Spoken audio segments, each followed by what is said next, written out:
আসসালামু আলাইকুম বন্ধুরা, আজকে আমরা যে বিষয়টি নিয়ে আলোচনা করব সেটি হচ্ছে ওসিয়ত অথবা উইল। এই জিনিসটি কি, ওসিয়ত কারা করতে পারবেন, কতটুকু করতে পারবেন, অথবা উইল জিনিসটি বা কি, উইল কারা করতে পারবেন, কতটুকু করতে পারবেন।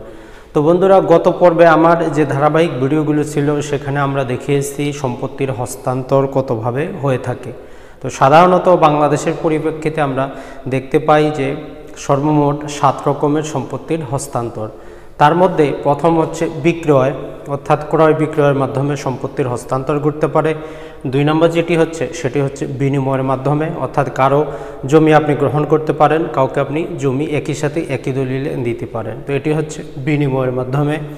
3 নম্বর হচ্ছে ইজারার মাধ্যমে, বিশেষত সরকারি সংস্থাগুলো 50 বছর, 60 বছর অথবা 100 বছরের জন্য ইজারা দিয়ে থাকে। তার পরবর্তীতে সেটি হচ্ছে বন্ধকের মাধ্যমে। আমরা যখন মর্গেজ করি, অর্থাৎ ব্যাংক থেকে লোন নেই, তখন স্বভাবতই আমাদের কাছ থেকে একটি পাওয়ার অফ অ্যাটর্নি বা একটি মোক্তারনামা নেওয়া হয়। যদি আমরা ডিফল্ট হয়ে যাই ব্যাংক লোন পরিশোধ করার জন্য, তারা সেই মোক্তারনামা বলে আপনার জমিটি বিক্রি করতে পারে। তার পরবর্তীতে সেটি হচ্ছে গিফট, অর্থাৎ আপনি গিফট পেতে পারেন। তার পরবর্তীতে হচ্ছে আদালতের ডিগ্রি, অথবা আদালতের থেকে আপনি নিলাম সূত্রে ক্রয় করতে পারেন। তারপরে হচ্ছে কারো মৃত্যুর কারণে উত্তরাধিকার। তো সর্বমোট এই 7 রকমের মাধ্যমে সম্পত্তির হস্তান্তর ঘটে। তো গত পর্বে আমরা এই যে গিফট আসছে, গিফটের মধ্যে 3টি শ্রেণী বিভাগ, একটি হচ্ছে হেবা, একটি হচ্ছে দান, একটি হচ্ছে ওসিয়ত বা উইল। তো এই 4টির মধ্যে হেবা সম্পর্কে আমরা গত পর্বে আলোচনা করেছি। আপনি যদি না দেখে থাকেন ভিডিওটি দেখে নেবেন। আর চ্যানেলটিতে যদি আপনি নতুন হয়ে থাকেন অবশ্যই সাবস্ক্রাইব করে নিন এবং পাশে যে বেল বাটনটি আছে এটি ক্লিক করে দিন, তাহলে যখনই কোনো নতুন ভিডিও আমি আপলোড করব সেটি আপনি সাথে সাথে দেখতে পাবেন। তো বন্ধুরা, আজকের পর্বে আমরা যেটি আলোচনা করব সেটি হচ্ছে ওসিয়ত অথবা উইল। এই জিনিসটাই কি, মুসলিম হলে আপনি ওসিয়ত করতে পারবেন কিনা। জনেরই জিজ্ঞাসা থাকে যে তাদের শুধু মেয়ে সন্তান আছে, তারা কি কাজটি করলে তাদের সমস্ত সম্পত্তি তারা মেয়েরা পাবে, অথবা 2 বা 3টি মেয়ে সন্তান আছে, তারা কিভাবে সমস্ত সম্পত্তি পাবে। তো বন্ধুরা, আমরা আজকে যেটি আলোচনা করতেছি সেটি হচ্ছে ওসিয়ত অথবা উইল। ওসিয়ত এবং উইল দুটি হচ্ছে সমার্থক শব্দ। ওসিয়ত হচ্ছে আরবি শব্দ এবং উইল হচ্ছে আমরা যে শব্দগুলো জানি ইংরেজি শব্দ, তবে ইংরেজি হলেও বাংলার মধ্যে উইলটি বর্তমানে চলে এসেছে। তো ওসিয়ত হচ্ছে আপনি যদি মুসলিম সম্প্রদায়ের হয়ে থাকেন তাহলে আপনার যে উইল সেটি হবে ওসিয়ত, আর আপনি যদি মুসলিম না হয়ে থাকেন তাহলে আপনার যে ইচ্ছা সেটি হবে উইল। ওসিয়ত বা উইল যেটাকে বাংলায় বলা হয় ইচ্ছাপত্র। তো প্রথমে আমরা দেখব, আমরা ধরেই নিলাম আপনি হচ্ছে মুসলিম অর্থাৎ মুসলমান। আর যেহেতু আপনি বাংলাদেশে আছেন, অবশ্যই বাংলাদেশের যে মুসলিম পারিবারিক আইন এবং শরিয়া আইন 1937 এবং মুসলিম পারিবারিক আইন 1961, এই সমস্ত কিছুর ভিত্তি হচ্ছে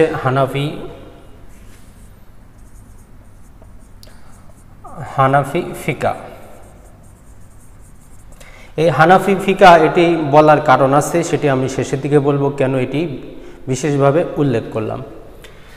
তো ওসিয়ত বা উইল এমন একটি জিনিস, সেটি হচ্ছে আপনি আপনার সম্পত্তি দিক নির্দেশনা দিয়ে যাবেন যে আপনার মৃত্যুর পরে আপনার সম্পত্তিটা কে পাবে, কারা পাবে, কত অংশটুকু পাবে। তো আপনি যদি মুসলিম হয়ে থাকেন সেক্ষেত্রে আপনার জন্য কিছু রেস্ট্রিকশন দেওয়া আছে। সেটি হচ্ছে আপনার মৃত্যুর পর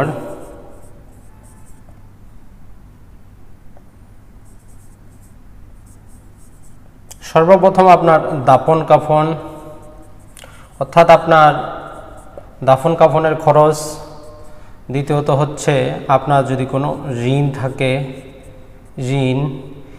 এই দুটো জিনিস করতে যত টাকা পয়সা লাগবে, আপনি যদি 1 লক্ষ টাকা রেখে মৃত্যুবরণ করেন, 1 লক্ষ টাকা অথবা এর সমপরিমাণ যে কোনো জমি, ফ্ল্যাট, অন্য কিছু হতে পারে, মৃত্যু করেন, তাহলে সেখান থেকে আপনার যে দাফন কাফনের খরচ সেটা, আপনার যদি কোনো ঋণ থাকে সেটা, তো ধরলাম আপনার দাফন কাফনের জন্য 10,000 এবং আপনার ঋণ ছিল 50,000, তো সর্বমোট 60,000 টাকা বাদ যাবে। তো 60,000 টাকা যদি বাদ যায় আর আপনার যে মূলধন থাকতেছে সেটি হচ্ছে 40,000। এখন এই যে 40,000 আসছে, এই 40,000 টাকা আপনার মৃত্যুর পরে আপনি যদি মুসলিম হয়ে থাকেন কে কত অংশ পাবে এটি কোরআনে সুনির্দিষ্টভাবে করে দেওয়া আছে। এই 40,000 টাকা থেকেও আপনি চাইলে 40,000 টাকার 3 ভাগের 1 ভাগ, তার মানে আমরা মোটামুটি বলতে পারি 13,000 সামথিং, 13,000 টাকা আপনি চাইলে, যারা আপনার উত্তরাধিকারী না, এই জায়গায় হচ্ছে সবচেয়ে বোঝার বিষয়টি, যেহেতু বাংলাদেশে মুসলিম পারিবারিক আইন হানাফি ফিকা অনুসারে পরিচালিত হয়ে থাকে। আপনি যদি সুন্নি মুসলিম হয়ে থাকেন এবং বাংলাদেশের হানাফি অর্থাৎ বাংলাদেশের অধিবাসী যদি আপনি হয়ে থাকেন, অবশ্যই আপনাকে এই হানাফি ফিকা অবলম্বন করতে হবে। সেখানে হচ্ছে যারা আপনার ওয়ারিস থাকবে তাদেরকে আপনি ওসিয়ত করতে পারবেন না, এটি হচ্ছে লিগ্যাল কথা। আর যদি আপনার অন্য ধর্মাবলম্বীর মধ্যে অর্থাৎ যে শিয়া হয়ে থাকেন, সেক্ষেত্রে আপনি চাইলে আপনার যে ওয়ারিস তাদেরকেও আপনি কি করতে পারেন, ওসিয়ত করে যেতে পারেন। কিন্তু আপনি যদি হানাফি অবলম্বী অর্থাৎ সুন্নি হয়ে থাকেন, সেক্ষেত্রে আপনি করতে পারবেন না আপনার যারা ওয়ারিস তাদেরকে। যারা আপনার ওয়ারিস ব্যতীত আপনি যে কাউকে, সেটা আপনার দূরবর্তী নিকটবর্তী অন্য ধর্মাবলম্বী যাই হোক, তাকে আপনি ওসিয়ত করতে পারবেন মোট সম্পত্তির 1/3 বেশি না।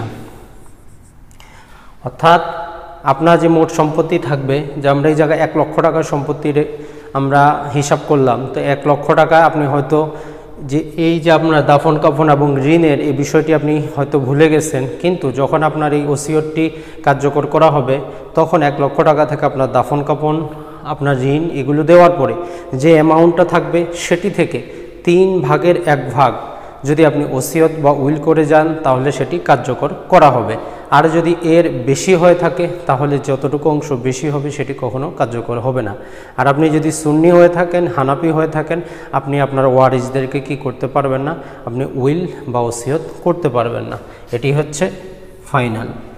তো এখন কথা হচ্ছে যাদের হয়তো 2টো মেয়ে আছে, তারা চাচ্ছেন তাদের সমস্ত সম্পত্তি তাদের মেয়েদের নামে যাতে মৃত্যুর পরে পায়, এই সম্পর্কে উইল করবেন। তো এই জায়গায় কথা হচ্ছে আপনি যদি মুসলিম হয়ে থাকেন তাহলে কোরআনে আপনাকে এই অধিকারটুকু দেওয়া হয়নি যে আপনার মৃত্যুর পরে আপনার সম্পত্তি কী হিসাবে বন্টন হবে, সেটি আপনি ঠিক করতে পারেন। আপনি শুধু ঠিক করতে পারেন 1/3 কে পাবে, তাও যারা কোরআনে নির্ধারিত অংশ। কারণ হচ্ছে আমাদের চাইতে যে আমাদেরকে সৃষ্টি করেছেন উনি ভালোই জানেন কার কত অংশটুকু পাওয়া দরকার। আপনি হয়তো যাদেরকে দিতে চাচ্ছেন, স্বভাবতই হচ্ছে আমাদের মুসলিমের মধ্যে আমরা যে জিনিসটি দেখতে পাই সেটি হচ্ছে বর্তমান আমাদের একক পরিবার ব্যবস্থার জন্য কোনো ফ্যামিলিতে যদি মেয়ে থাকে তো তখন চিন্তা করে যে মৃত্যুর পরে এই মেয়েগুলোকে আর কেউ দেখবে না। তবে বিষয়টি এমন না, আপনি যদি মারা যান, আপনার যদি নাবালক মেয়ে থাকে বা মেয়ের যে ও স্বাভাবিক অভিভাবক, এগুলো আপনার বাবা হবে অর্থাৎ মেয়ের দাদা। যদি দাদা না থাকে তাহলে আপনার যদি ভাই থাকে সে হবে, অথবা চাচা থাকে সে হবে। এই যে পরিবার ব্যবস্থা, এর উপর ভিত্তি করে ইসলামের যে আইন কানুন সেগুলো। তো ওই জন্য যারা হয়তো চাচ্ছেন তাদের সমস্ত সম্পত্তি তাদের মেয়েদের নামে লিখে দিবেন, আপনি করলে যে কাজটি করতে পারেন, আপনার মেয়েকে আপনি জীবিত থাকা অবস্থায় হেবা করে দিতে পারেন। তো এক্ষেত্রে যে অসুবিধাটি সেটি হচ্ছে আপনি কতদিন বাঁচবেন সেটি আপনি নিজেও জানেন না। যখনই আপনি কাউকে হেবা করে দিবেন সেই সম্পত্তির আপনি আর কোনো মালিক থাকবেন না। আপনি চাইলে সেটি আর কিন্তু বিক্রি করতে পারবেন না, সেটি আপনার মেয়েরা যদি চায় তখনই আপনি থাকতে পারবেন, না হলে কিন্তু পারবেন না। এই উইল বা ওসিয়ত, তো এটি হচ্ছে হিন্দুদের ক্ষেত্রে সবচেয়ে বেশি কার্যকর হয়। তো হিন্দুদের ক্ষেত্রে যে উইলের যে সংজ্ঞাটি দেওয়া হয়েছে সেটি হচ্ছে 1925 সালের সাকসেশন অ্যাক্টে যে সংজ্ঞাটি দেওয়া হয়েছে সেটি হচ্ছে একজন হিন্দু ব্যক্তি চাইলে তার সমস্ত সম্পত্তি তার মৃত্যুর পূর্বে কে কত অংশ পাবে তার ইচ্ছাপত্র লিখে যেতে পারে অথবা বলে যেতে পারে। কিন্তু হিন্দুদের ক্ষেত্রে যে সমস্যাটি সেটি হচ্ছে মুসলিম যে ওসিয়ত সেটি আদালতের মাধ্যমে সত্যায়ন করতে হয় না, যাকে ইংরেজিতে বলা হয় প্রবিট। অর্থাৎ যখনই একটি উইল বা ওসিয়ত পাওয়া যাবে, যদি সেটি মুসলিম উইল হয়ে থাকে সেখানে কোনো কিছুই করার দরকার হয় না, শুধু জাস্ট দেখা হয় যে 1/3 বেশি কিনা, এই জন্য কোনো আদালতে যেতে হয় না। কিন্তু আপনি যদি হিন্দু হয়ে থাকেন, আপনার মৃত্যুর পরে আপনার যে উইলটি থাকবে সে উইলটি আদালতের মাধ্যমে প্রবিট করে নিতে হবে। প্রতিটি আদালতে প্রভিট করার নির্দিষ্ট শাখা আছে, নির্দিষ্ট সিস্টেম আছে, সেখানে আপনাকে আবেদন করতে হবে। তখন আদালত ওই ব্যক্তির যে নির্দিষ্ট ওয়ারিশগুলো আছে তাদের সমস্তকে নোটিশ করে কারো কোনো আপত্তি আছে কিনা বা কে কত অংশ পাচ্ছে, তাদের আইডেন্টিফিকেশন সঠিক কিনা, এটি আদালতের মাধ্যমে ঠিক করে নেওয়ার নামই হচ্ছে প্রভিট।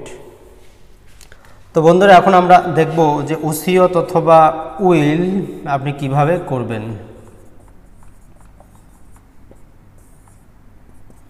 আপনি করতে পারেন খোলা উইল, খামযুক্ত উইল, দুটি উইল আপনি করতে পারেন রেজিস্ট্রেশন আইন হিসাবে। আপনি যদি চান আপনার যে উইলটি সেটি আপনি শুধু লিখেও যেতে পারেন, তবে এই যদি আপনি লিখে যান এটি দিয়ে অনেক সমস্যা হয়ে যায়। ওই জন্য সবচেয়ে বেস্ট হচ্ছে সেটিকে আপনি লেখার পরে সেটিকে আপনাকে রেজিস্ট্রেশন করা। তো রেজিস্ট্রেশন করার জন্য যে উইল, এগুলো দুটি প্রকার হয়ে থাকে। আপনি চাইলে আপনার উইলটি খোলা উইল করতে পারেন অথবা খামযুক্ত উইল করতে পারেন। অর্থাৎ আপনি এমন একটি উইল তৈরি করলেন যেটি আপনি তৈরি করার পরে সেটিকে কি করলেন, নির্দিষ্ট কাগজে খামের মধ্যে সিল করে আপনার নাম ঠিকানা লিখে সেটি আপনি চাইলে সাব রেজিস্ট্রেশন অফিসে জমা করতে পারেন। এবং যখন আপনি এটি জমা করবেন তখন এটাকে বলা হয় খামযুক্ত উইল। রেজিস্টার বই 5 নম্বরের মধ্যে এই উইলটি লেখা হবে। সেখানে আপনার খামের উপর একটি নির্দিষ্ট নাম্বার দেওয়া হবে এবং যে রেজিস্টার বইটি থাকবে সেই বইয়ের মধ্যে একটি নাম্বার দিয়ে আপনার নামটি দেওয়া থাকবে। এবং এই উইলের মধ্যে অবশ্যই একজন এক্সিকিউটর অর্থাৎ উইলটিকে সম্পাদন করবে, উইলটিকে এটি বাস্তবায়ন করবে, তার নাম থাকবে বাস্তবায়নকারী। অর্থাৎ আপনার মৃত্যুর পরে যখন কনফার্ম হওয়া যাবে আপনার ডেথ সার্টিফিকেট দিয়ে, তখন যে ব্যক্তিকে আপনি নিযুক্ত করে গেছেন এই বাস্তবায়নকারী বা এক্সিকিউটর, সে যখন আবেদন করবে তখন আপনার উইলটি পাওয়া যাবে। তো আপনি চাইলে উইলের মধ্যে সত্য দিয়ে দিতে পারেন যে উইলটি কার কার সামনে খোলা হবে। তো এই সমস্ত নির্দিষ্ট ব্যক্তির মাধ্যমে আপনি আপনার উইলটি খোলা হবে। তো এখন আসি আমরা খোলা উইল। এই খোলা উইলটা হচ্ছে এই যে উইলটি, এটি আপনি করতে পারেন নর্মালি যে সমস্ত দলিল রেজিস্ট্রেশন হয় এরকম আপনি দলিল ফরম্যাটে লিখতে পারেন। এর জন্য কোনো স্ট্যাম্প শুল্ক প্রয়োজন নেই, কত টাকার স্ট্যাম্পের মধ্যে লিখতে হবে। আপনি চাইলে 10 টাকা, 20 টাকা, 15 টাকা অথবা যে কোনো অ্যামাউন্টে আপনি উইলটি লিপিবদ্ধ করতে পারেন। করার পরে যখন আপনি সাব রেজিস্ট্রেশন অফিসে এটি জমা করবেন, জমা করার পরে এটিকে রেজিস্টার বই 3 নাম্বার রেজিস্টার বই একে লিপিবদ্ধ করতে হবে। আর এটি যে খরচ সেটি হচ্ছে 200 টাকা হচ্ছে রেজিস্ট্রেশন ফি। স্ট্যাম্প শুল্ক কোনো টাকা পয়সা দিতে হয় না, শুধু আপনাকে 200 টাকা দিতে হবে হলফনামা। এবং বাকি যে খরচগুলো আছে প্রতিটি দলিলের জন্য যেটি দিতে হয়, যেটি আমরা জানি 100 টাকা ই ফি দিতে হয় এবং দলিলের প্রতি পাতা হিসাবে এন ফি দিতে হয় 16 টাকা করে। এবং দলিলটি যদি ইংরেজিতে হয়ে থাকে অর্থাৎ আপনার ওসিয়ত যদি ইংরেজিতে হয়ে থাকে তাহলে 24 টাকা করে। দলিলটি বালাম বইয়ে নকল করার জন্য অর্থাৎ লেখার জন্য যারা নকল নিবেশ আছে তাদের খরচের জন্য প্রতি পাতা 24 টাকা করে। যদি আপনার উইলটি ইংরেজিতে হয়ে থাকে 36 টাকা করে দিতে হয়। তো এটি হচ্ছে মোটামুটি আপনার খরচ একটি উইল বা ওসিয়তে। সেম একই ক্ষেত্রে খামযুক্ত যে উইলটি সেটির ক্ষেত্রেও এই যে রেজিস্ট্রেশন আইন হিসাবে আপনাকে 200 টাকার কোর্ট ফি দিতে হবে এবং বাকি অন্যান্য খরচ আপনার কাছ থেকে আদায় করা হবে। এই আদায় করার পরে, কারণ হচ্ছে যখনই আপনার উইলটি পাবলিশ করা হবে তখন উইলের বিষয়বস্তু সেখানে লিখে রাখা হবে, ওই জন্য এটিকে অগ্রিম আদায় করা যায়। অথবা যখন আপনার উইলটি খোলা হবে আপনার যে এক্সিকিউটর যে উইলটি নেবে তার কাছ থেকে এই সমস্ত পাওনা আদায় করে সেটি লেখা হবে। তো এটি হচ্ছে উইল সম্পাদন অথবা ওসিয়ত সম্পাদনের খরচ। তো এই জায়গায় সবচেয়ে যে বড় মিসকনসেপশন আছে সেটি হচ্ছে অনেকেই হয়তো যে বিষয়টি ভুল করে থাকেন সেটি হচ্ছে যে চাইলেই হয়তো আপনি আপনার ওয়ারিসদেরকে আপনি কি করে থাকেন, উইল করে থাকেন। তো কথা হচ্ছে যেহেতু বাংলাদেশে মুসলিম পারিবারিক আইন হানাফি ধর্মাবলম্বী অর্থাৎ হানাফি ফিকা অনুসারে হয়ে থাকে, তাই আপনি আপনার ওয়ারিসদেরকে উইল করতে পারবেন না। উইল যদি করে থাকেন সেই উইলের কোনো ভ্যালু থাকবে না। তো যাই হোক বন্ধুরা, তাহলে আপনারা বুঝতে পারলেন যে উইল আসলে জিনিসটা কি। উইল এমন একটি জিনিস যেটি আপনার মৃত্যুর পরেই এর বাস্তবায়ন ঘটবে। আপনি যতদিন বেঁচে আছেন আপনি চাইলে উইলটি চেঞ্জ করতে পারেন, উইলটি বারবার পরিবর্তন করতে পারেন। যদি আপনি যাকে বাস্তবায়নকারী নিয়োগ নিয়োগ করতেছেন সে যদি মারা যায়, আপনি চাইলে তার নামও পরিবর্তন করতে পারেন, অর্থাৎ উইলটি বারবার আপনি চেঞ্জ করতে পারেন। আর আপনি যদি একাধিক উইল করে থাকেন তাহলে সর্বশেষ যে উইলটি তারিখটি দেওয়া থাকবে সেই উইলটি আপনার কার্যকর হবে। আশা করি বন্ধুরা আপনারা বুঝতে পারছেন যে উইল কিভাবে করতে হয় বা ওসিয়তনামা কিভাবে করতে হয়। তো আপনাদের যদি এই বিষয়ে কোনো প্রশ্ন থাকে অবশ্যই জানাবেন, আমি চেষ্টা করব উত্তর দেওয়ার জন্য। আসসালামু আলাইকুম।